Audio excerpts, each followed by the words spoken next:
আল্লাহ পাক কোরআনুল কারীমের মধ্যে ঘোষণা করেন, কুল হাল ইয়াস্তাবিল্লাযিনা ইয়ালামুনা ওয়াল্লাযিনা লা ইয়ালামুন। ও দয়ার নবীজি, ও মায়ের নবীজি, ও দয়াল নবী, আপনি তাদেরকে জানিয়ে দিন, কুল হাল ইয়াস্তাবিল্লাযিনা ইয়ালামুনা ওয়াল্লাযিনা লা ইয়ালামুন।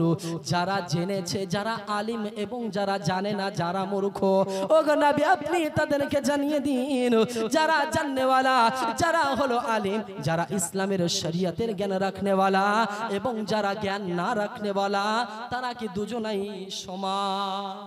তারা কি দুজন সমান? হ্যাঁ না বলেন না গো বাপ। আচ্ছা, আপনারা কি সুবহানাল্লাহ বলতে একটু কষ্ট হচ্ছে? সুবহানাল্লাহ বললে কতটা নেকি হবে একটু বলে দিই, তাহলে বুঝতে পারবেন।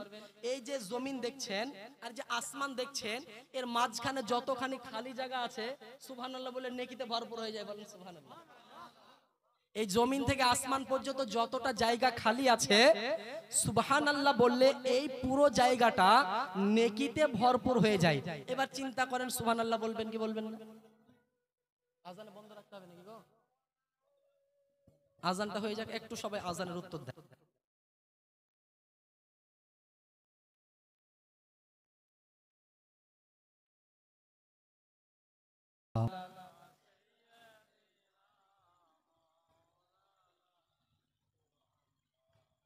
وعلى آل مولانا محمد صلوا على محمد صلوا على محمد हर दम ज़बान पाक नबी मुहम्मद हर दम ज़बान से निकालो शफीआना मुहम्मद सल्लल्लाहु ताला अलैहि वसल्लम। कुरानुल कारीमेर मध्य अल्लाह पाक की बोलें, उल हल यास्ताबिल्लाज़ीना याअलामूना वल्लाज़ीना ला याअलामून। ए नबी আপনি তাদেরকে বলেন যে যারা জানে এবং যারা জানে না, তারা কি উভয়ই সমান? তো আপনাকে ও আমাকে যদি জিজ্ঞাসা করা হয় যে একজন ব্যক্তি সে জানে, একজন ব্যক্তি জানে না, এরা দুজন কি সমান হতে পারে? তো আপনার আমার পক্ষ থেকে উত্তর আসবে না। কি আসবে? একটু কথা বলেন না গো। কি ব্যাপার আমি কিছু বুঝতে পারছি না, কথাটা বলতে পারেন না? মৌলবীদের কাছে লজ্জা করেন? লজ্জা করিয়েন না। অনেক সময় দেখা যায় জিন্দাবাদ জিন্দাবাদ পতাকা লেওয়ার সময় তখন তো আগে, আবার যারা বুড়িয়া বুড়িয়া চাচা ওরাই আবার আগে, কিছু মনে করেন না। বলেন তো, কেউ যদি বলে যারা জানে এবং যারা জানে না এরা কি সমান, তো আমরা কি বলবো? সমান নয়। বাংলাদেশকে দেখে একটু শিখিয়েন, বাংলাদেশের শ্রোতা যদি সুবহানাল্লাহ বলতে বলে তো প্যান্ডেলে উঠে যায়, বুঝতে পারছেন? কিছু জিকির বলছে ডিগমাঝি জিকির, কিছু জিকির বলছে আপনার প্যান্ডেল জিকির। জিকিরের নামে আজকে ছেলা খেলামো চলছে। মানে যে যেমন ভাবে মানুষকে হাসাতে পারবে সে তত বড় বক্তা, সে তত বেশি ভাইরাল। ভাইরাল হওয়ার নিয়তে বক্তব্য রাখলে আপনার বাকিটা সব জীবন ওই ভাইরালেই চলে যাবে, জীবনে আর কিছু হবে না। আল্লাহ আল্লাহ রাসূল ওতে খুশি হবে না। আসমান এবং জমিন দুটো কি সমান? দিন এবং রাত্রি দুটো কি সমান? সমান নয়। তাহলে যারা জানে তাদের মর্যাদা আলাদা, যারা জানে না এদের মর্যাদা আলাদা, শিক্ষকের মর্যাদা আলাদা, ছাত্রর মর্যাদা আলাদা, যারা গুরুজন হবে তাদের জায়গা আলাদা, যারা শিষ্য হবে তাদের জায়গা আলাদা। শিক্ষকের জন্য একটা চেয়ার টেবিল আলাদা থাকে, ছাত্রের জন্য সামনে বেঞ্চ থাকে কি থাকে না? যদি কোনোদিন দেখা যায় ছাত্র তো বলছে মাস্টারকে, বা পাবলিক বলছে মাস্টারও যা ছাত্রও তা, এটা পাগল ছাড়া কে বলতে পারে না। কেউ যদি বলে আসমানও যা জমিনও তা, এটা পাগল ছাড়া কেউ বলতে পারে না। কেউ যদি বলে দিনও যা রাত্রিও তা, জানতে হবে এই ব্যক্তি পাগল আছে।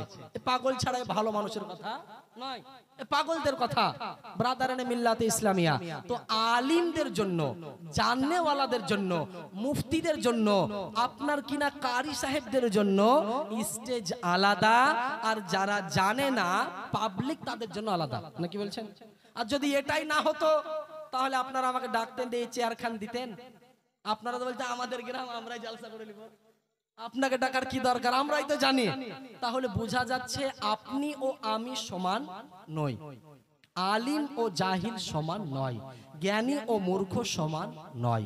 আল্লাহ পাক আলিমদের মর্যাদা আলাদা দিয়েছেন, আলিমদের সম্মান আলাদা দিয়েছেন, এবং যারা সাধারণ ব্যক্তি তাদের সম্মান আলিমদের থেকে অনেক কম, আর সাধারণ ব্যক্তিদের থেকে আলিমদের সম্মান অনেক উঁচু। বলেন সুবহানাল্লাহ। আল্লাহ পাক কি বলেন?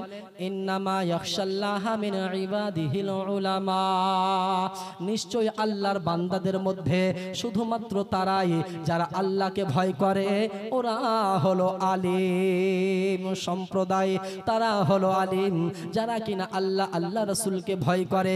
ইন্নামা ইয়াখশাল্লাহা মিন ইবাদিহিল উলামা, আল্লাহকে তো ভয় করে তারা যারা আল্লাহর ওই জন্য আল্লাহ পাককে তারাই ভয় করে, যারা হলো আলিম সম্প্রদায়। ও আব্বাজি, আমার বাবারা, ও আমার বোনেরা, ও আমার মা বোনেরা, কানের আপনার মন লাগিয়ে শোনুন, আপনার মন লাগিয়ে কান লাগিয়ে শুনুন, ভালোভাবে মাথাতে সেভ করে নেন, এই জন্য যেন দ্বিতীয়বার আর না ভুলে যান।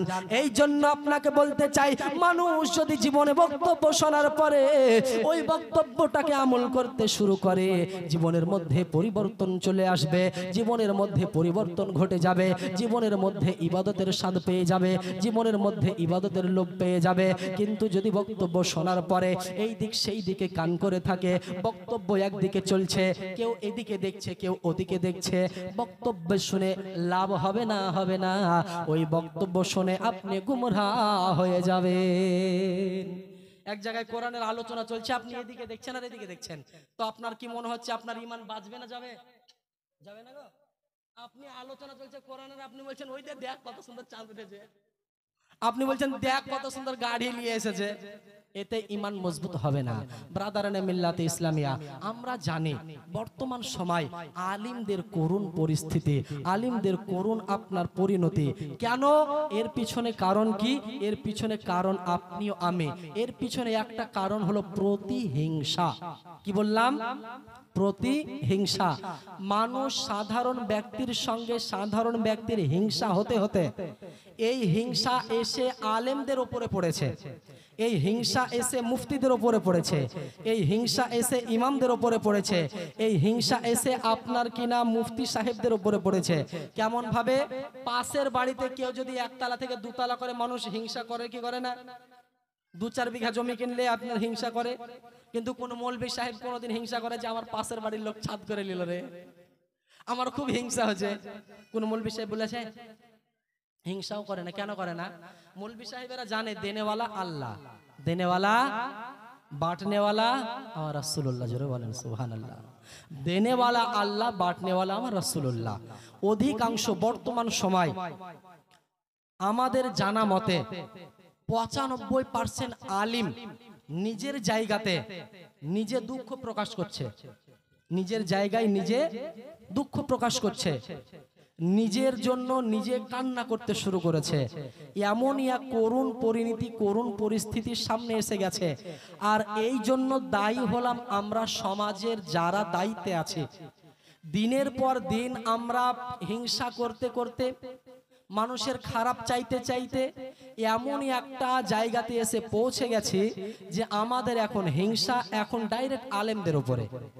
তো যেই আলিম, যেই বক্তা, যেই কওমের সরদার, যেই আপনার দলকে টেনে সামনে নিয়ে যাবে, যেই দল আপনার সামনে দিনের আলো দেখাবে, যেই আলেম আপনাকে সুন্দর রাস্তা দেখাবে, আপনি যদি তার পাঞ্জাবি ধরে যদি পিছনে টানতে থাকেন, এটা কি শোভা পাবে? কি বলতে হবে? হুজুর আমরা আপনার সাথে আছি, আপনি আগে চলেন। বলেন সুবহানাল্লাহ। কেন কথাটা বলছি আপনি হয়তো অবাক হবেন যে এর আগে তো অনেক বক্তার মুফতির ওয়াজ শুনেছি, কিন্তু এই কথা শুনিনি। অধিকাংশ মসজিদে জুমাতে খুতবা দিতে গিয়ে মসজিদের ইমামদেরকে বাধ্যতামূলক কিছু বক্তব্য বাঁচিয়ে রাখতে হচ্ছে। কিছু জোরপূর্বক বক্তারা বক্তব্য রাখতে যে কিছু কথা ভুল করে বলতে পারছে না, চাইলেও সাহস করে বলতে পারছে না। কেন?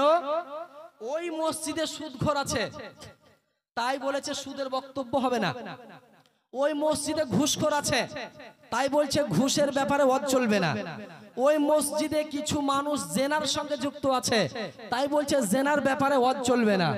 ওই মসজিদে হক নিয়ে কথা বলা যাবে না, এই জন্য যে ওই ব্যক্তি হক বললে ওর নামটা প্রচার হয়ে যাবে। বুঝতে পারছেন না? তো এখনো 95% মসজিদে আমরা ইমাম রেখেছি, কিন্তু ইমামকে দাগ দিয়ে ঘেরে দিয়েছে যে ইমাম সাহেব বলে কে, আপনি শোনেন, আপনাকে মসজিদে রাখছি, আপনি এটা করতে পাবেন না, আপনি এই আলোচনা করতে পাবেন না, রাজনৈতিক কোনো কথা বলতে পাবেন না, কোন রকম বাতিল ফেরকার ব্যাপারে কথা বলবেন না, যে যা করছে করুক, যে যা বলছে বলুক, কাউকে কিচ্ছু বলবেন না, কারোর দিকে তাকাবেন না, আপনার দায়িত্ব নামাজ পড়ান, আপনি খাওয়া দাওয়া করেন, আপনি নিজের পরিবার দেখেন। আচ্ছা, এর মানে কি ইমামতি? এর মানে কি ইমামতি? নবী পাক বলেন আল উলামা ওয়ারাসাতুল আম্বিয়া। আমার নবী পাক সাহিবুল আওলাদ সাল্লাল্লাহু তাআলা আলাইহি ওয়াসাল্লাম যেই শান ও মান মর্যাদা একজন আলিমকে দিয়েছেন, একজন মুফতিকে দিয়েছেন, একজন দ্বীনের খিদমতগার হিসেবে দিয়েছেন। ও আব্বা জান, আমার সোনা মানিকেরা, ও মা বোনেরা, ওই দিকে লক্ষ্য রেখে কথা বলতে হবে, ওই দিকে ভাবনা চিন্তা করে কথা বলতে হবে। একজন আলিম 10 বছর মাদ্রাসায় পড়ার পরে, 12 বছর মাদ্রাসায় পড়ার পরে কোনটা বলতে হবে, কোনটা বলতে হবে না, কোনটা করতে হবে, কোনটা করতে হবে না, কিভাবে চলতে হবে, কিভাবে চলতে হবে না, এই জ্ঞান কোন পাবলিকের কাছ থেকে নেওয়ার প্রয়োজন হয় না। হয় নাকি? মসজিদের কমিটি যে কোনোদিন নামাজের আদায় কি করে করতে হয় জানে না, কিভাবে ওযু করতে হয় জানে না। ওই মানুষ যার মুখে দাড়িও নাই, সুদের সঙ্গে জড়িত। আপনারা আবার রাগ করে ভাবেন না যে আপনাদেরকে বলছি। মসজিদের বর্তমান পরিস্থিতি এমন ভাই, মসজিদ কমিটি, মাদ্রাসা কমিটি যারা হচ্ছে, বাস্তব কথা বলছি, হাকিকাত কথা বলছি, আপনি দেখবেন যারা দিন ধর্ম সম্পর্কে বুঝে না তারাই সেক্রেটারি, তারাই সভাপতি, হচ্ছে না? এই জন্য আলেমদেরকে বাধাগ্রস্ত করা হচ্ছে। হুজুর কি হলো? বলে আমি তো ওর বিবাহ পড়াতে চাইছি না। বলে কেন? মসজিদে রেখেছি আমরা, খাবার দিচ্ছি আমরা, ওর বিয়ে পড়াবেন না কেন? বলে ভাইজান ওর আকীদা ঠিক নাই, ও ওয়াহাবি ব্যক্তি, আমি ওর মেয়ের বিবাহ পড়াতে যাব না। যাবেন না মানে? আপনি পড়াবেন না মানে? এই মৌলবি চেঞ্জ কর, বার কর মসজিদে মৌলবি থেকে। এমন একটা মৌলবি রাখো যে মৌলবিকে যাই বলবো তাই শুনবে। আচ্ছা, মৌলবিকে যাই বলবেন তাই শুনবে, এর মানে ইমামতি? আলিম কাকে বলা হয়? ইমাম কাকে বলা হয়? মুফতি কাকে বলা হয়? একজন যোগ্য আলিমের কাজ হলো, একজন যোগ্য মুফতির কাজ হলো, একজন যোগ্য আপনার হাফিজের কাজ হলো, একজন যোগ্য আপনার দায়িত্বশীল আলিমের কাজ হলো নিজের জায়গায় দাঁড়িয়ে, খুতবার জায়গায় দাঁড়িয়ে হককে হক বলা, বাতিলকে বাতিল বলা, ভালোকে ভালো বলা, খারাপকে খারাপ বলা, সঠিককে সঠিক বলা, বেঠিককে বেঠিক বলা, রংকে রং বলা, গালাতকে গালাত বলা, রাইট বলা, রং বলা, ফয়সালা করা একটা নির্ভরযোগ্য দায়িত্ববান একজন আলিমের কর্তব্য। বলেন সুবহানাল্লাহ। নিজ থেকে যদি কেউ আমাকে বক্তব্য দেওয়ার সময় বলে হুজুর এই বক্তব্য দিয়েন না, তো আমি কি তার কাছ থেকে বক্তব্য আমাকে শিখতে হবে? কথা বলছেন না যে? তো একজন আলিমকে আপনি দায়িত্ব দেন, হুজুর আপনি আমার মসজিদে এসেছেন, আপনার আমি দেখব একটা জিনিস কি, আপনার আকীদা ঠিক আছে কিনা, আপনি নবীকে ভালোবাসেন কিনা, আপনি কতটা শিক্ষিত। হুজুর আমাদের এলাকার মধ্যে সব থেকে আপনি জাননেওয়ালা মানুষ, সব থেকে বুঝনেওয়ালা মানুষ, সব থেকে লেখাপড়া মানুষ, হুজুর আমরা যা কিছু করবেন আপনার হাতে ছেড়ে দিলাম, আপনার দায়িত্বে ছেড়ে দিলাম। হুজুর আমরা তো কোরআন বুঝি না, আমরা তো হাদিস বুঝি না, আপনি আমাদের ইমাম, আপনি যেটা বলবেন আমরা সেটা করব। এটা হওয়া উচিত কিনা? কিন্তু আপনি কি বলছেন যে না হুজুর ওসব চলবে না, আমি যেটা বলছি ওটা করেন। ও হুজুর যেটা বলছি সেটা করেন। বলে কেন? বলে আজকে এটা করবে না তো কালকে দেখি আপনাকে মসজিদে কোন বেটা রাখে। আজ যদি আপনি আমার কথা না শুনেন তো দেখি আপনাকে কালকে কোন বেটা রাখে। নবী পাক সাল্লাল্লাহু তাআলা আলাইহি ওয়াসাল্লাম বলেছেন উলামা ও উম্মতি কা আম্বিয়া বানি ইসরাঈল। আমার আলিম, আমার উম্মতের আলেমেরা হলো বানি ইসরাইল সম্প্রদায়ের নবীদের মতো। বলেন সুবহানাল্লাহ। কেউ আবার আমার উপরে ফাতোয়া দিতে পারে যে নবীর উম্মতের আলেমেরা নবীর মতো, এটা হাদিসের তরজমা, ব্যাখ্যাটা বলি। আমার নবীর উম্মতের আলেম যারা, এরা বানি ইসরাইল সম্প্রদায়ের নাবিদের মতো, মানে হলো এটা যে বানি ইসরাইল সম্প্রদায়ের নাবিদের কাজ ছিল হেদায়াত দেওয়া। ধর্ম প্রচার করা, ইসলাম প্রচার করা, দ্বীনে ইসলামকে আগিয়ে নিয়ে যাওয়া। কিন্তু আমরা জানি আদম আলাইহিস সালাম দুনিয়াতে এসেছেন, কালিমা প্রচার করেছেন, ইসলাম প্রচার করেছেন। তিনারও কিছু উম্মতানি আছে, তিনি ইন্তেকাল করেছেন, তিনার ধর্ম বন্ধ হয়ে গিয়েছে। হযরত নূহ আলাইহিস সালাম এসেছেন, তিনি কালিমা প্রচার করেছেন, ইসলাম প্রচার করেছেন, তিনি ইন্তেকাল করেছেন, তিনার ধর্ম বন্ধ হয়ে গিয়েছে। হযরত ইব্রাহিম আলাইহিস সালাম দুনিয়ার বুকে এসেছে, তিনি তিনার কালিমা প্রচার করেছেন, ইসলাম প্রচার করেছেন, ইন্তেকাল করেছেন, তিনার ধর্ম বন্ধ হয়ে গিয়েছে। হযরত ইউসুফ আলাইহিস সালাম দুনিয়ার বুকে এসেছেন, কালিমা প্রচার করেছেন, ইসলাম প্রচার করেছেন, ইন্তেকাল করেছেন, তিনার ধর্ম বন্ধ হয়ে গিয়েছে। হযরত মুসা আলাইহিস সালাম দুনিয়ার বুকে এসেছেন, ইসলাম প্রচার করেছেন, কালিমা পড়িয়েছেন, উম্মতি বানিয়েছেন, ইন্তেকাল করেছেন, ইসলাম তিনার খাতা বন্ধ হয়ে গিয়েছে। হযরত ইব্রাহিম আলাইহিস সালাম দুনিয়াতে এসে ইসলাম প্রচার করেছে। এক কথায় হযরত আদম আলাইহিস সালাম থেকে নিয়ে ঈসা রুহুল্লাহ আলাইহিস সালাম পর্যন্ত 1,24,000, মতান্তরে 2,24,000 পয়গম্বরগণ এসেছেন, কালিমা পড়েছেন, পড়িয়েছেন, উম্মতি বানিয়েছেন, ওলি বানিয়েছেন, সাহাবী বানিয়েছেন, ইসলাম প্রচার করেছেন, ইন্তেকাল করেছেন, তিনাদের ধর্ম বন্ধ হয়ে গিয়েছে। আজ আমার নবীর উম্মতের লোক হযরত আদম আলাইহিস সালামের কালিমা পড়ে না, ঈসা আলাইহিস সালামের কালিমা পড়ে না, নূহ আলাইহিস সালামের কালিমা পড়ে না, ইব্রাহিম আলাইহিস সালামের কালিমা পড়ে না, ইসমাইল আলাইহিস সালামের কালিমা পড়ে না, ইসহাক আলাইহিস সালামের কালিমা পড়ে না, ইলিয়াস আলাইহিস সালামের কালিমা পড়ে না। আমার নবীর উম্মতের যতজন উলামা আছে, যতজন আলিম আছে, যত হাফিজ আছে, যত সাধারণ মানুষ আছে, যারা নবীর উম্মতি হয়েছে, সবাই বলে লা ইলাহা ইল্লাল্লাহ মুহাম্মাদুর রাসূলুল্লাহ। বলেন সুবহানাল্লাহ। বুঝা যাচ্ছে? नारे तकबीर, नारे रिसालत, मसला के आला हजरत, नारा तकबीर, नारा रिसालत, ইয়া রাসূলুল্লাহ। তো বুঝা যাচ্ছে আদম আলাইহিস সালাম থেকে নিয়ে ঈসা রুহুল্লাহ আলাইহিস সালাম দুনিয়ায় এসেছেন, কালিমা প্রচার করেছেন, ইসলাম প্রচার করেছেন, ইন্তেকাল করেছেন, তিনার দাওয়াতি খাতা বন্ধ। হযরত আদম আলাইহিস সালামের কেউ উম্মত আছেন নাকি গো এখানে? কেউ আদম আলাইহিস সালামের উম্মত আছেন? ঈসা আলাইহিস সালামের উম্মত কেউ আছেন? নাই তো। কে আছেন?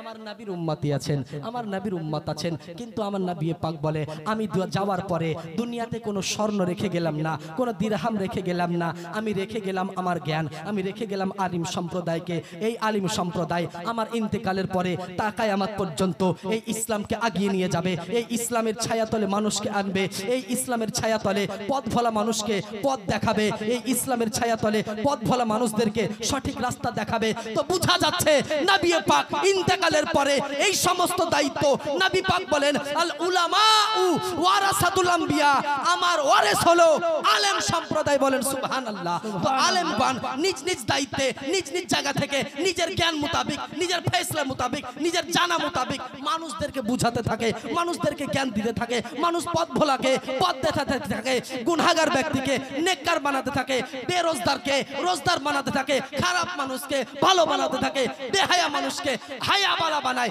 তো বুঝা যাচ্ছে যেই কাজ আলিম সম্প্রদায় এখন করছে, ওই কাজ বনি ইসরাইল সম্প্রদায়ের নবীগণ করত। বুঝা গেল?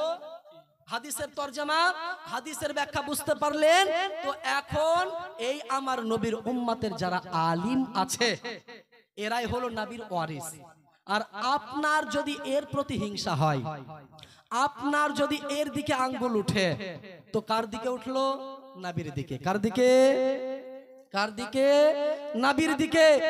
আর যে নবীর দিকে আঙ্গুল উঠাই, ও কোরআনের দিকে আঙ্গুল উঠাই, যে কোরআনের দিকে আঙ্গুল উঠাই, হযরত জিবরিলের দিকে আঙ্গুল উঠাই, যে জিবরিলের দিকে আঙ্গুল উঠাই, স্বয়ং আল্লাহর দিকে আঙ্গুল উঠাই। আর যদি কেউ আল্লাহর দিকে আঙ্গুল উঠায়, ঈমান থাকবে। জিবরিলের দিকে আঙ্গুল উঠালে ঈমান থাকবে, নবীর দিকে আঙ্গুল উঠালে ঈমান থাকবে, কোরআনের দিকে ঈমান আপনার আঙ্গুল উঠালে ঈমান থাকবে। জিনা মুসলমান। তাই এক একজন আলেম নিজে যতটা পড়াশোনা করেছে, নিজে যতটা জ্ঞান অর্জন করেছে, নিজে যতটা জানতে পেরেছে, আল্লাহ তাকে যতটা জানিয়ে দিয়েছেন। আল্লাহ পাকের হাবিব বলেন, মাইয়ুরিদিল্লাহু বিহি খায়রা ইউফাক্কিহু ফিদ্দিন। আল্লাহ পাক যাকে পছন্দ করেন, আল্লাহ পাক যাকে ভালো ইসলামের জ্ঞান, ধর্মের জ্ঞান, দ্বীনের জ্ঞান তাকে শিক্ষা দেন। বলেন সুবহানাল্লাহ। সুবহানাল্লাহ। বেশক আল্লাহ পাক যাকে পছন্দ করেন, আল্লাহ যাকে ভালোবাসেন, তাকে ধর্মের জ্ঞান, ইসলামের জ্ঞান, দ্বীনের জ্ঞান তাকে আল্লাহ দান করেন। তো সবাই দ্বীনের জ্ঞান পায়নি, আলেম যারা তারাই পেয়েছে। তো এই যে জ্ঞান যারা দান করেছে, আল্লাহ পাক ভালোবেসে দিয়েছে। তো যাদেরকে আল্লাহ ভালোবেসেছে আপনার আমার দায়িত্ব কি হবে তাকে ভালোবাসা, হ্যাঁ কি না? তাকে আপনার আমার দায়িত্ব হবে ভালোবাসা। কিন্তু আপনি বিশ্বাস করেন বা না করেন, আমিও একজন ইমাম সাহেব মসজিদের, আমার বন্ধুও একজন মসজিদের ইমাম, আরো যত ইমাম আছে ক্যালকুলেশন করে দেখা গেল 95% বর্তমান মসজিদের মুসল্লি এবং বর্তমান মসজিদের ইমাম এমন ভাবে নির্যাতিত হয়ে আছে, এমন ভাবে মুসল্লির চাপে মসজিদে থাকছে, যেমন ভাবে একজন স্বামী তার স্ত্রীকে নির্যাতন করে তার থেকে শতগুণ একজন আলেমের উপর নির্যাতন হচ্ছে।